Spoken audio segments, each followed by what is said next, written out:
Hi, Ruben. Obviously, Chido Obi's not been able to travel. He wasn't included in the squad. What was the club's thinking behind making that decision at the time?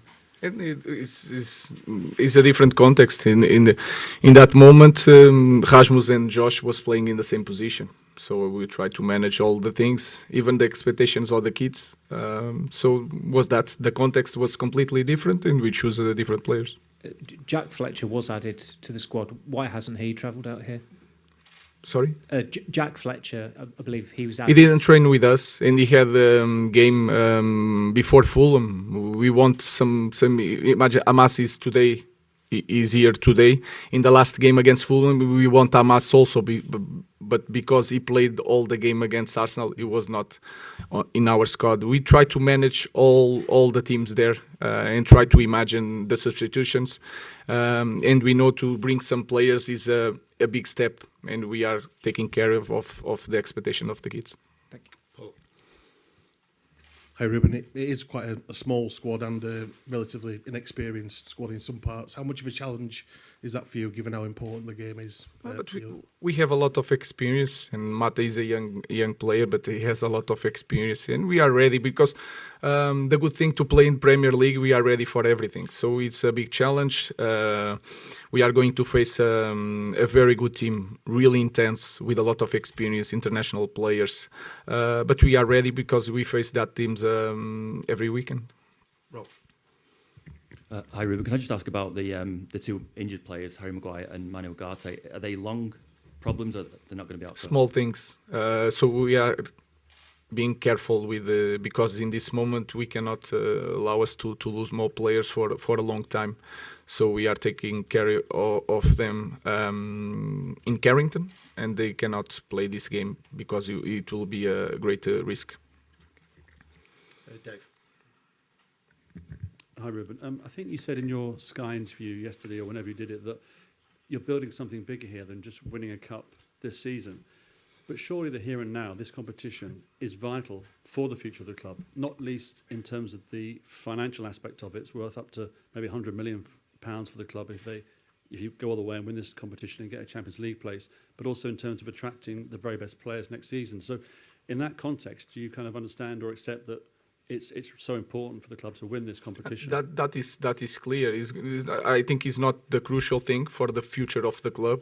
That is my view, and I'm here for 3 months, and I think that is clear. But I understand is a massive difference in our season, especially because we are out of the cups in the bad position in the league. That could change a lot of things, even the way they see the coach. So I know that is a massive pressure. But I will say it again. Manchester United can have that can call all the best players even without Champions League in the future. We have to change a lot of things, and we're trying to do that. So I think that there is more important things than win cups in this moment. That is my feeling. But I understand that winning Europa League can change everything for us in the next season. Laurie. Hi Ruben. I know you've sort of addressed this, but was there any temptation to bring some of the academy players with you just in case you might need them in the match like this, or you just don't think that they're ready for this kind of occasion? Again, I'm trying to when I put the squad, I see the players that I have that train with us, and then I imagine the substitutions. That's why sometimes I call it 1 or 2, and then I'm trying to see if they train with us, and then I trying to see if they come here to play or to be on the bench for you guys to be like seeing a lot of youth. I'm trying to manage everything. I know that is a big step for them, and I'm trying to cope with everything. So when I do my squad, I trying to think in every aspect of the formation of a kid, our squad, and not what is going to look like really well with the fans and the media. Hi Ruben.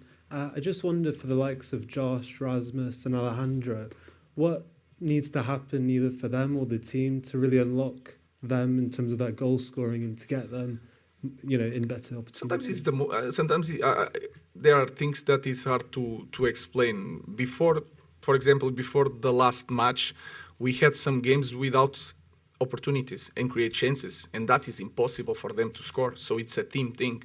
But I felt like in the last game sometimes it's a luck. The way we kick the ball a little bit a meter more inside, we had opportunities to score. we didn't score. Sometimes it's really that's it. One thing is to create situations. We created in the last game, but in certain moments we need a little bit luck to score one, and then when you score one, you take out of your the big pressure and you score 2 or 3 in the next games. Matthias, can I just ask you as well, how are you settling into life in Manchester, and how do you compare kind of the scrutiny and the pressure on the club and yourself compared to clubs you've been at, like Bayern Munich, Juventus, Ajax? Yeah, I think I'm settling in really well. Obviously, I've been here now, what is it, maybe 6-7 months also. I think we have a really nice team, really nice group. Obviously, the season until now is not what we expected. So yeah, with that comes a lot of pressure, a lot of criticism, what is normal in football, I think. And yeah, for me, it's not different because I've been in clubs where you have to win the title every year. So that's not something different than before. But obviously, being in the place where we are in the Premier League is quite different. But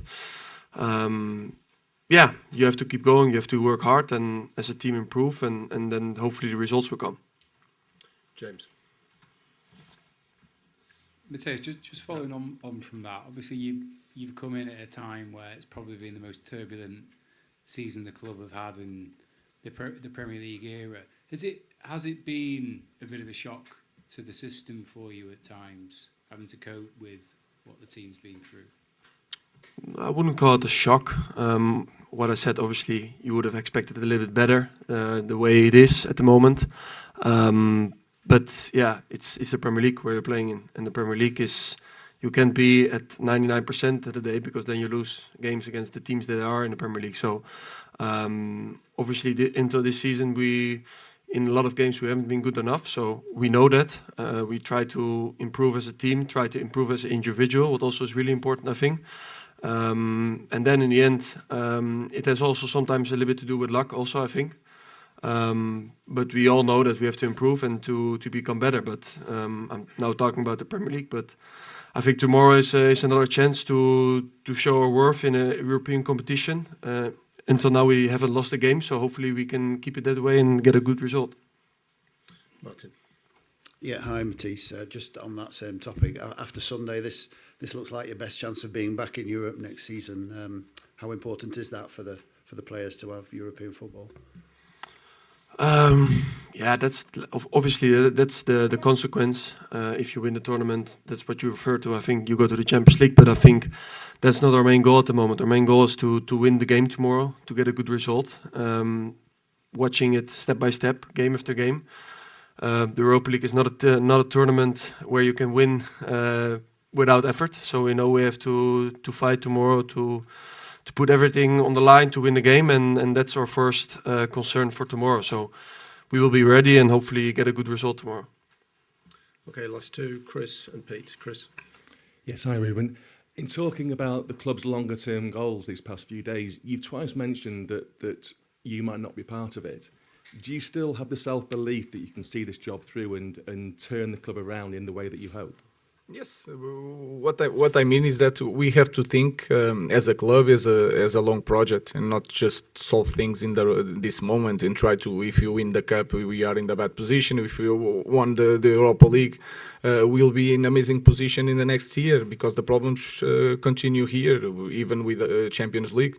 So that's what I want to say, and I know that you guys make counts of my rescission, and so I'm just trying to show that I don't care, and I'm really confident on the big goal of this club. That's all. I'm trying to show the big picture to our supporters. That's all. And you're confident in yourself that you can be the man to turn this. That is clear. That is clear. I know what to do, but sometimes this is a result. It's a life of results, and you have to win games. So I know the consequences when we don't win games, but I'm really confident. Since day one, a little bit more frustrated, but I'm still confident. Last question, Pete. Hi, Ruben. Even with results going the way they have been, are you still fully in with keeping the faith with your system? Because you've kept that all the way through. You've not changed it up. You've stuck with your philosophy, your way of football. Are you happy to stick with that? And do you feel that the players are becoming accustomed to it now? I think it's quite simple. I think we talk about the system. I think the system is not the problem. It's the way of playing. You build up with three. You can build up with three, with two defenders and one midfielder going down. So it's quite simple. I don't see the football like that. The problem of our team is not the system. We have a lot of problems. We are trying to work on these problems. Of course, every system needs different characteristics, but I was always really clear, and I have one idea. I'm still really confident because I have an idea how to play football. I will not change that, no matter what. I will not change that. And I'm not talking about the system. It's the way I see football. I will not change that. And we are going to do it. Or not, we'll see. On AM, on DAB, via the talkSPORT app and on your smart speaker. talkSPORT.